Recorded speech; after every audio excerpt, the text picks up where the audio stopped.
তাপমাত্রা কিছুটা কমলেও এখনো বলছে তাপপ্রবাহ, প্রখর তাপে গরমের অস্বস্তি।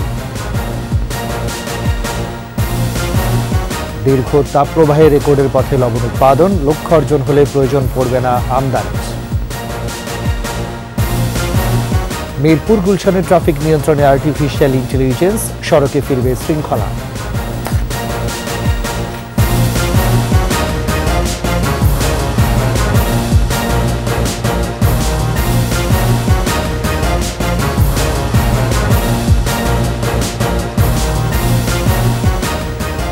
ফার্স্ট সিকিউরিটি ইসলামী ব্যাংক পিএলসির সংবাদ শিরোনাম। আমন্ত্রণ দুপুর 2:21 সংবাদের সাথে আছে আমি রাজীব জামান। আর দর্শক, 21 টেলিভিশনের সংবাদ একই সাথে সরাসরি দেখতে পাবেন আমাদের ফেসবুক পেজ www.facebook.com/2124 অনলাইন। তাপমাত্রা কিছুটা কমলেও এখনো দেশের বিভিন্ন জেলার উপর দিয়ে বইছে তাপপ্রবাহ। কিছু জায়গায় বৃষ্টি হলেও এখনো অনেক জেলায় বৃষ্টির দেখা মেলেনি, তাই গরমের অস্বস্তি নিয়ে কাটছে দিন। সকালের দিকে বাতাস অনুভূত হলেও বেলা বাড়ার সাথে সাথেই বাড়ছে রোদের তাপ। প্রতিনিধিদের তথ্য ছবিতে মাসুমা লিসার প্রতিবেদন। যশোর, চুয়াডাঙ্গা ও বাগেরহাট জেলার উপর দিয়ে তীব্র তাপপ্রবাহ বয়ে যাচ্ছে। চাঁদপুর, মৌলভীবাজার জেলাসহ ঢাকা, ময়মনসিংহ, রাজশাহী, রংপুর ও বরিশাল বিভাগ এবং খুলনা বিভাগের বাকি অংশের উপর দিয়ে মৃদু থেকে মাঝারি তাপপ্রবাহ বয়ে যাচ্ছে এবং তা আরও কয়েকদিন অব্যাহত থাকতে পারে। যশোরের সকালের দিকে তাপমাত্রা কিছুটা সহনশীল ছিল, মৃদু বাতাসও বইছিল, কিন্তু বেলা বাড়ার সাথে সাথে তাপও বাড়তে থাকে। বৃষ্টির অপেক্ষায় জেলার মানুষ। 1 মাসেরও বেশি সময় ধরে চলা তাপপ্রবাহে নাকাল জেলার মানুষ। গরম তো আসে, কিন্তু গরমের জন্য দাঁড়ানো যায় না, বেচা কেনাও সেরকম করা যায় না, তাহলে কি কষ্ট। মানুষের জীবনযাত্রার পরিচালনা করা খুব কঠিন হয়ে যাচ্ছে। অতি তীব্র তাপপ্রবাহে চুয়াডাঙ্গার জনজীবন অচল হয়ে পড়েছে। গরমে সদর হাসপাতালে শিশু ও বয়স্করা অসুস্থ হয়ে ভর্তি হচ্ছে, ক্ষতি হচ্ছে ফসলের। আবহাওয়া অফিস জানিয়েছে, আগামী 6 মে থেকে 12 মে পর্যন্ত চুয়াডাঙ্গায় বৃষ্টির সম্ভাবনা রয়েছে। এ সময়ের মধ্যে ফসল সংগ্রহের পরামর্শ দেওয়া হয়েছে। 1 মাস যাবৎ যে তাপমাত্রা পড়তেছে, আমরা ছাদে ছাদে কাজ করতেছি, তো আমাদের খুব কষ্ট হচ্ছে। দেশের কিছু স্থানে বৃষ্টি হলেও ময়মনসিংহে এখনো বৃষ্টির দেখা মেলেনি। এখনো চলছে তাপপ্রবাহ। গরমের কষ্টে দিন কাটছে খেটে খাওয়া মানুষের। ঠিকমতো কাজ করতে পারছেন না দিনমজুররা। প্রয়োজন ছাড়া মানুষ ঘরের বাইরে খুব একটা বের হচ্ছেন না। নাটোরেও বৃষ্টির দেখা মেলেনি। সকালের দিকে বাতাস হলেও বেলা বাড়ার সাথে সাথে রোদের তেজও বাড়ে। গরমের কারণে যাত্রী কম থাকায় রিকশা চালক সহ দিনমজুরের আয় কমেছে। পাবনায় অসহনীয় তাপে জনজীবন বিপর্যস্ত। আজও জেলার স্কুল কলেজ বন্ধ। পানির স্তর নিচে নেমে যাওয়ায় দেখা দিয়েছে পানি সংকট। তীব্র গরমে ডায়রিয়া সহ নানা রোগে আক্রান্ত হচ্ছে শিশু সহ সব বয়সের মানুষ। তাপ প্রবাহের কারণে হিলিতে যথারীতি স্কুল কলেজ ও মাদ্রাসা বন্ধ রয়েছে। এখন আমাদের ক্লাস শুরু হয় 10টার দিকে, আমরা এখন স্কুলে এসে দেখি যে স্কুল বন্ধ। সেই বিষয়টা যদি আমাদেরকে আগে বলতো তাহলে আমাদের ভালো হতো, এত দূর থেকে আসা লাগতো না। তাপ প্রবাহ থেকে মুক্তি পেতে বৃষ্টির অপেক্ষায় গরমের কষ্টে থাকা মানুষেরা। Masuma Lisa, 21 television. দর্শক, এই মুহূর্তে সরাসরি চলে যাব আবহাওয়া অফিসে। সেখানে আছেন সহকর্মী মানিক শিকদার। মানিক, আবহাওয়া অফিস কি স্বস্তির কোনো খবর দিতে পারলো? আসলে আগামী দিনগুলোর আবহাওয়া কেমন যাবে, বিস্তারিত যদি একটু বলেন। রাজীব, চলমান যে তাপপ্রবাহ এখনও কিন্তু বয়ে যাচ্ছে এবং আপনি জানেন যে গত 2 তারিখ ঢাকা সহ সারা দেশের বেশ কিছু জায়গায় কিন্তু বৃষ্টি হয়েছে। তবে উত্তর পশ্চিমাঞ্চলের যে জেলাগুলো আছে সেখানে আজও কিন্তু তাপপ্রবাহ বয়ে যাচ্ছে। আমরা যদি এই মুহূর্তে দেখাই, আজকের যে দিনের চিত্রটা আপনি দেখতে পাচ্ছেন যে পশ্চিমাঞ্চলের যে জেলাগুলো আছে, বিশেষ করে যশোর, চুয়াডাঙ্গা, রাজশাহী জায়গায় আজও কিন্তু তাপপ্রবাহ বয়ে যাচ্ছে এবং এই তাপপ্রবাহ আজকের দিন থাকবে। তবে আগামীকাল এবং 6 তারিখে সারা দেশে বৃষ্টির একটা সম্ভাবনা আছে। সেই জায়গায় তাপপ্রবাহের পরিমাণটা ধীরে ধীরে কমতে থাকবে। আমরা বৃষ্টির যদি চিত্র দেখাতে চাই, আজকেও সিলেট, চট্টগ্রাম সহ সারা দেশের বিভিন্ন জায়গায় বৃষ্টি হবে। কিন্তু আমরা যদি আগামী 6 তারিখের যে চিত্রটা এখানে দেখতে পাচ্ছি, আপনি দেখতে পাচ্ছেন সিলেট, চট্টগ্রাম, কুমিল্লার কিছু অংশ, আপনার মোটামুটি বলা যায় যে 20 মিলিমিটারের অধিক বৃষ্টিপাতের একটা সম্ভাবনা আছে। এছাড়া মধ্যাঞ্চলেও কিছু বৃষ্টিপাতের সম্ভাবনা আছে, তবে যদি উত্তর পশ্চিমাঞ্চলের জেলাগুলো সেখানে বৃষ্টির পরিমাণটা কিন্তু অনেকটাই কম। রাজীব, আরেকটা বিষয় আপনাকে জানিয়ে রাখতে চাই, যেটা হচ্ছে আবহাওয়া অফিসের পক্ষ থেকে আবহাওয়াবিদরা যেটা বারবার বলছেন যে এখন যে বৃষ্টিপাত হবে সেই সাথে বজ্রসহ বৃষ্টিপাতের সম্ভাবনা আছে। বিশেষ করে বজ্রপাত হলে এই বজ্রপাতের এই সময়টুকুতে বা এই আগামী কয়েকদিন একটু সতর্ক অবস্থানে থাকার জন্য সাধারণ যারা মানুষ আছে তাদেরকে একটা নির্দেশনা দিয়েছে। সেই সাথে চিকিৎসকরা যেটা বলছেন যে চলমান তাপপ্রবাহের মধ্যে পর্যাপ্ত বিশুদ্ধ পানি পান করা এবং নিরাপদে থাকার একটা নির্দেশনা কিন্তু দিয়েছেন। তো রাজীব, এই ছিল আমার কাছে এখানে থাকা সর্বশেষ তথ্য। মানিক, আপনাকে অনেক ধন্যবাদ। দর্শক, আবহাওয়া অফিস থেকে সবশেষ খবর শুনছিলাম সহকর্মী মানিক শিকদারের কাছ থেকে। 63 বছরের ইতিহাসের রেকর্ড লবণ উৎপাদনের দ্বারপ্রান্তে বাংলাদেশ। তীব্র তাপ প্রবাহ অব্যাহত থাকলে চলতি মৌসুমে লক্ষ্যমাত্রা পূরণ হয়েও কয়েক লাখ টন বাড়তি লবণ উৎপাদনের সম্ভাবনা দেখছে বাংলাদেশ ক্ষুদ্র কুটির শিল্প কর্পোরেশন বেসিক। কক্সবাজার প্রতিনিধি আব্দুল আজিজের তথ্য ছবিতে মাসুম আলিসার প্রতিবেদন। কক্সবাজার ও চট্টগ্রামের বাঁশখালী উপকূলে লবণ চাষে আশীর্বাদ হয়ে এসেছে চলমান তীব্র তাপপ্রবাহ। মাঠে গরমের তাপ আর বাতাস আরও বাড়িয়ে দিচ্ছে লবণের উৎপাদন। মৌসুমের শেষ পর্যায়ে এসে গড়ে প্রতিদিন উৎপাদিত হচ্ছে 35,000 মেট্রিক টন লবণ। গত বছর এই সময়ে যা ছিল গড়ে 30 থেকে 32,000 মেট্রিক টন। 2022-23 মৌসুমে লবণ উৎপাদিত হয়েছিল 22,32,890 টন, আর গেল 28 এপ্রিল পর্যন্ত উৎপাদিত হয় 22,34,658 টন। অর্থাৎ ওই দিনই আগের বছরের বার্ষিক উৎপাদন ছাড়িয়ে যায়। আগামী এক সপ্তাহ বৃষ্টি না হলে চলতি বছর লবণ উৎপাদনের লক্ষ্যমাত্রা ছাড়িয়ে যাবে বলে আশা সকলের। রেকর্ড লবণ উৎপাদনে খুশি মাঠ পর্যায়ের চাষি, ব্যবসায়ী ও লবণে নির্ভরশীল কক্সবাজারের মানুষ। আর যদি মাড়ার লবণের দাম যদি মহঙ্গইলেও মাঠ মহঙ্গইলেও লবণের দাম ভাড়া তা হরি উৎপাদনের মধ্যে 200 মন 220 মন এই দূরে দেয় পর্যন্ত উৎপাদন হচ্ছে, কিন্তু দাম হচ্ছে না। গরম যখন বেশি পড়তেছে আমরা 3 দিনের ভিতরে তুলতে পারছি লবণ। লক্ষ্যমাত্রা অর্জিত হলে লবণ আমদানির কোনো প্রয়োজনই হবে না। আমাদের উৎপাদন কোনো সময়ই আমরা 22 ক্রস করতে পারি নাই। তো এইবার হয়তো 22 ক্রস করে ফেলবো। তো এই অর্থে এই নয় যে আমরা রেকর্ড ভঙ্গ করছি, উৎপাদনের রেকর্ড ভঙ্গ করছি। চলতি মৌসুমে লবণ উৎপাদিত হচ্ছে 68,357 একর জমিতে। গত বছর যা ছিল 66,424 একরে। চাষির সংখ্যাও 1,228 জন বেড়ে দাঁড়িয়েছে 40,695 জনে। সিজনটাও প্রলম্বিত, প্লাস আপনার আমাদের জমির পরিমাণ কিন্তু এবছর বৃদ্ধি পেয়েছে 1900 একরের বেশি। তো যার জন্য আমরা আশাবাদী যে আবহাওয়াটা যদি আর কয়েকদিন কন্টিনিউ করে তাহলে আমাদের যে টার্গেট আছে 25,28,000 মেট্রিক টন সেটা অর্জন হবে বলে আমরা আশা করি। লাভবান হতে চাষিদেরকে ধীরে ধীরে ক্রুড লবণ বিক্রির পরামর্শ বিসিকের। মাসুম আলিসা, 21 টেলিভিশন। আর্টিফিশিয়াল ইন্টেলিজেন্স বা এআই ব্যবহারে বদলে যাবে দেশের ট্রাফিক ব্যবস্থাপনা। সড়কে শৃঙ্খলা ফেরানোর পাশাপাশি অপরাধ মোকাবেলায় সুফল পাবে ট্রাফিক বিভাগ। উন্নতর সেবার নিমিত্তে প্রযুক্তির সন্নিবেশ করছে দেশীয় প্রযুক্তি প্রতিষ্ঠান। বিশেষজ্ঞরা বলছেন সড়ক ব্যবস্থাপনায় এআই এখন সময়ের দাবি। 21 স্পেশালে সড়ক শৃঙ্খলা নিয়ে আদিত্য মাউনের 2 পর্বের রিপোর্টের আজ শেষ পর্ব। প্রযুক্তির কল্যাণে বদলে যাচ্ছে সবকিছুই। কৃষি ও শিল্প উৎপাদন, দাপ্তরিক কাজ, যোগাযোগ ব্যবস্থায় এখন প্রযুক্তি সবার আগে। উন্নত বিশ্বের মতো বদলে যাওয়ার পালে এবার হাওয়া লাগছে দেশের ট্রাফিক ব্যবস্থাপনায়। আর্টিফিশিয়াল ইন্টেলিজেন্স বা কৃত্রিম বুদ্ধিমত্তা নিয়ন্ত্রণ করবে সড়ক শৃঙ্খলা। উন্নত দেশের আদলে ঢাকার পথকে এখন সার্বক্ষণিক ও রিয়েল টাইম তদারকির আওতায় আনার বাস্তবতা আছে বলে মনে করেন প্রযুক্তিবিদরা।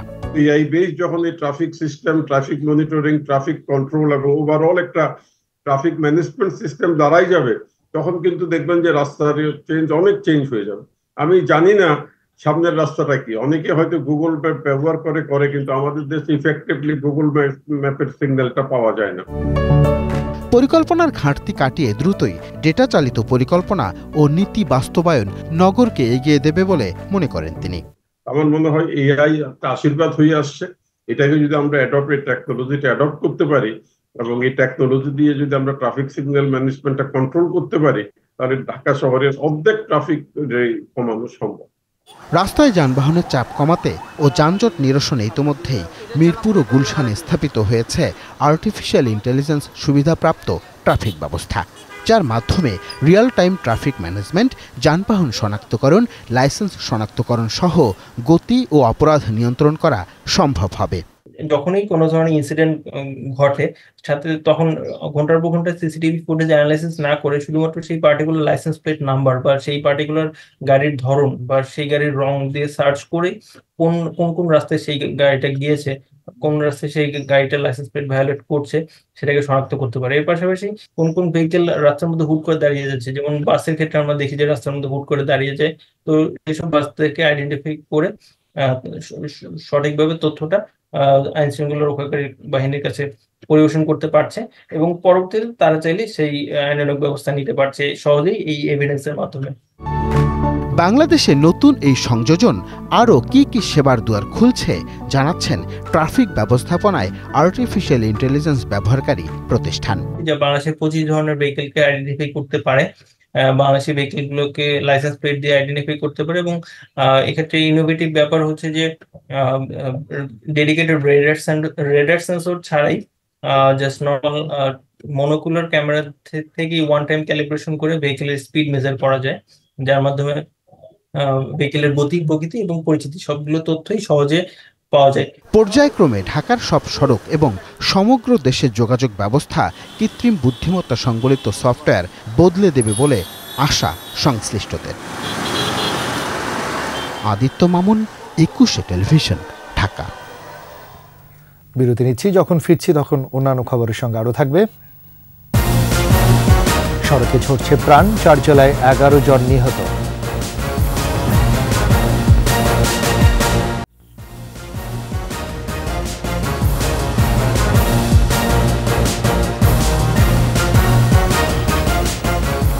আবারও দুপুর 2টার 21 সময়। নির্বাচন কমিশনার রাশেদা সুলতানা বলেছেন, উপজেলা নির্বাচন হবে প্রভাবমুক্ত, কেউ প্রভাব খাটালে প্রার্থিতা বাতিলেরও হুঁশিয়ারি দিয়েছেন তিনি। জেলা শিল্পকলা একাডেমি মিলনায়তনে রাজশাহীর 4 জেলার প্রতিদ্বন্দ্বী প্রার্থী ও নির্বাচন সংশ্লিষ্ট কর্মকর্তাদের সাথে মত বিনিময় সভায় প্রধান অতিথির বক্তব্যে তিনি বলেন, ভোটারবিহীন নির্বাচনের সৌন্দর্য নেই, আনন্দ নেই, তাই অযথা বিশৃঙ্খলা সৃষ্টি না করে ভোটাররা যাতে ভোট দিতে আসে তেমন পরিবেশ বজায় রাখতে হবে। ভোটকেন্দ্রে সহিংসতা, অসাদাচরণ ও ব্যালট ছিনতাইয়ের মতো ঘটনা ঘটলে নির্বাচন ও প্রার্থিতা বাতিল করা হবে বলেও জানিয়েছেন তিনি। নির্বাচন সংশ্লিষ্ট কার্যক্রম অত্যন্ত কঠিন, যত বাধা নিষেধ সবার দিন সমান করার লক্ষ্যে আজকের এই গুরুত্বপূর্ণ মত বিনিময় সভায় যে ভোটের দিন আপনারা কোনো রকম উচ্ছৃঙ্খলতা, কোনো রকম বিশৃঙ্খলতা, সহিংস আচরণ, ভোট কেন্দ্র দখল করার মতো কোনো দুঃসাহস আপনারা করবেন না। ভোট কেন্দ্র দখল করবেন আর গিয়ে ব্যালট ছিনতাই করে ব্যালট মেরে দিবেন, এগুলোতে কিছু করবেন না। কারণ আপনারা অবৈধভাবে যে ব্যালটই ওর মধ্যে রাখেন না কেন, আমরা সেই ভোট আমাদের কাছে তথ্য গেলে, আমাদের কাছে প্রমাণ গেলে আমরা কিন্তু সেই ভোট বাতিল করে দেবো যে কোনো মুহূর্তে। আর যদি অসদাচরণমূলক কোনো আচরণ করেন, আচরণী বিধি ভঙ্গ করেন, আমরা জাস্ট ইলেকশনের মুহূর্তেও আপনাদের প্রার্থিতা বাতিল করে দেব। পৃথক সড়ক দুর্ঘটনায় গাজীপুর, মুন্সিগঞ্জ, মাদারীপুর ও কুমিল্লা 11 জন নিহত হয়েছে। গাজীপুরের শ্রীপুর মাওনা সড়কে ড্রাম ট্রাক পিকআপ ভ্যানের সংঘর্ষে 2 নির্মাণ শ্রমিক নিহত হয়। এই ঘটনায় আহত হয়েছে আরও 11 জন নির্মাণ শ্রমিক। পুলিশ জানায়, ভোর 4টার দিকে শ্রীপুরের থেকে একটি পিকআপ ভ্যানে করে মিক্সার মেশিন নিয়ে 13 জন শ্রমিক ঢালাই কাজে মাওনা অভিমুখে যাচ্ছিল। পিকআপটি ঘটনাস্থলে আসলে পেছন থেকে একটি ড্রাম ট্রাক তাদের চাপা দেয়। এতে ঘটনাস্থলে 1 জন নিহত হয়, আহত হয় 12 জন। উদ্ধার করে শ্রীপুর উপজেলা স্বাস্থ্য কমপ্লেক্সে নেওয়া হলে চিকিৎসক আরও 1 জনকে মৃত ঘোষণা করেন। ঢাকা চট্টগ্রাম মহাসড়কের মুন্সিগঞ্জের গজারি অংশে সড়ক দুর্ঘটনায় একই পরিবারের 3 জন নিহত হয়েছে। এই ঘটনায় আহত হয় আরও 2 জন। মাদারীপুরের রাজৈরে উপজেলার বদরপাশা কাঠালিয়া ব্রিজের পূর্ব পাশে একটি ট্রাক অটোবাইকের পেছন থেকে ধাক্কা দিলে অটোবাইকে থাকা 2 জন ঘটনাস্থলেই মারা যায়। নোয়াখালীর বেগমগঞ্জে ট্রাক ও সিএনজি চালিত অটোরিকশার মুখোমুখি সংঘর্ষে 4 জন নিহত হয়েছেন।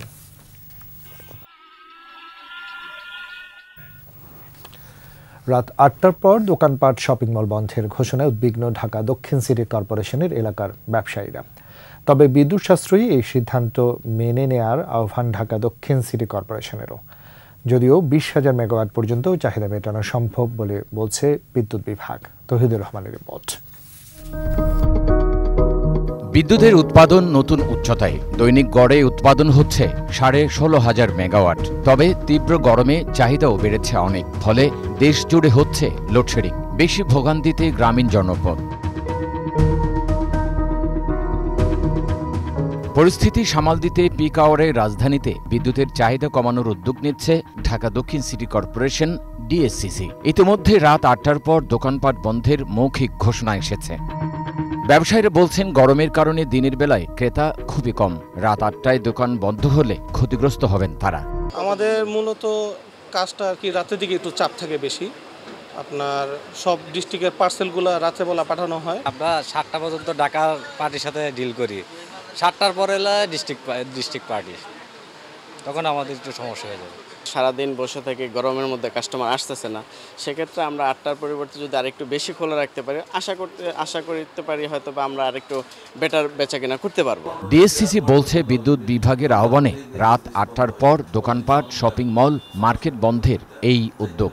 রাতের বেলা সন্ধ্যার সময় কিন্তু পিক আওয়ার, সবগুলা বাড়ি ঘরে একসাথে বাতিগুলা ক্লিক করে বা জ্বলে উঠে, তখন স্বাভাবিক বিদ্যুতের চাহিদাটা একটু বেশি হয়ে যায়। তবে বিদ্যুৎ বিভাগ বলছে 20,000 মেগাওয়াট পর্যন্ত যোগান দেওয়ার সক্ষমতা আছে তাদের। 20,000 মেগাওয়াট পর্যন্ত ইভেন যদি চাহিদা হয়, আমাদের সেই উৎপাদনের সক্ষমতা আছে। মূল চ্যালেঞ্জটা আসলে প্রাথমিক জ্বালানির যোগান দেওয়া, সেটার আর্থিক সংস্থান করা।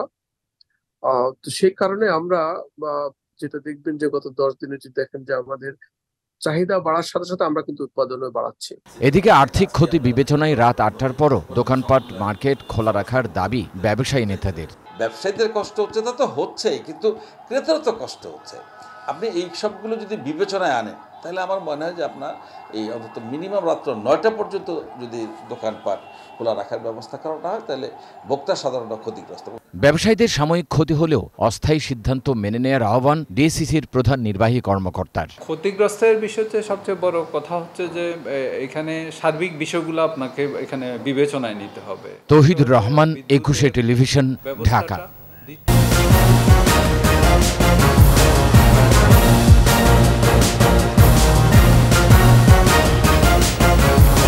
দুপুর 2টার 21 সময়। এবারে ব্যবসা বাণিজ্যের খবর।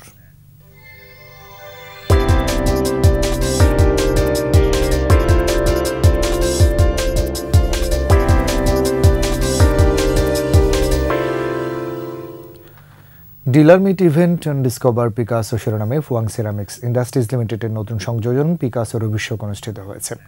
রাজধানী একটি হোটেলে অভিষেক অনুষ্ঠানে উপস্থিত ছিলেন ফুয়াং সিরামিক ইন্ডাস্ট্রিজ লিমিটেডের chief executive officer Rafiquzzaman Bhuiyan. এ সময় তিনি পরিবেশ বান্ধব পিকাসো ব্র্যান্ডটির নান্দনিক ডিজাইনের এবং গুণগত মানের উপর আলোকপাত করেন। অনুষ্ঠানে কোম্পানিটির chief marketing officer Syed Ali Abdullah Jami, chief financial officer Ahmed Monabbi, director Sadat Rahman, general manager Hamidur Rahman Pathan উপস্থিত ছিলেন। অনুষ্ঠানে পারফরমেন্সের স্বীকৃতি হিসেবে ব্রোঞ্জ, সিলভার, গোল্ড এবং টপ পারফর্মার ক্যাটাগরিতে ডিলারদের পুরস্কৃত করা হয়।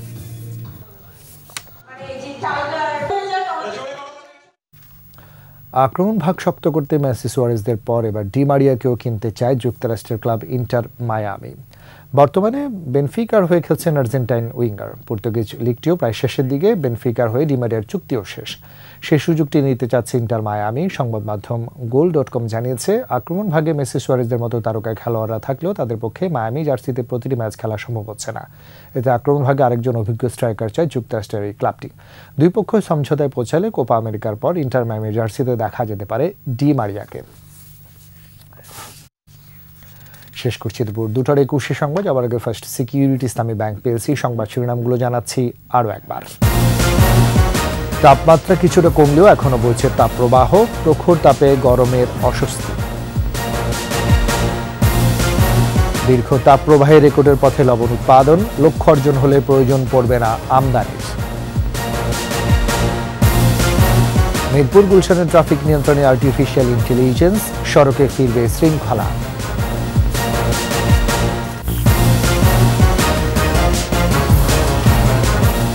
সবশেষ খবর জানতে ডায়াল করুন 202 নম্বর আর ভিজিট করুন 21রাষ্ট্রীয়.com ওয়েবসাইটে। ছাড়া ফেসবুকে ভিজিট করতে পারেন facebook.com/21অনলাইন। এতক্ষণ সাথে থাকার জন্য ধন্যবাদ।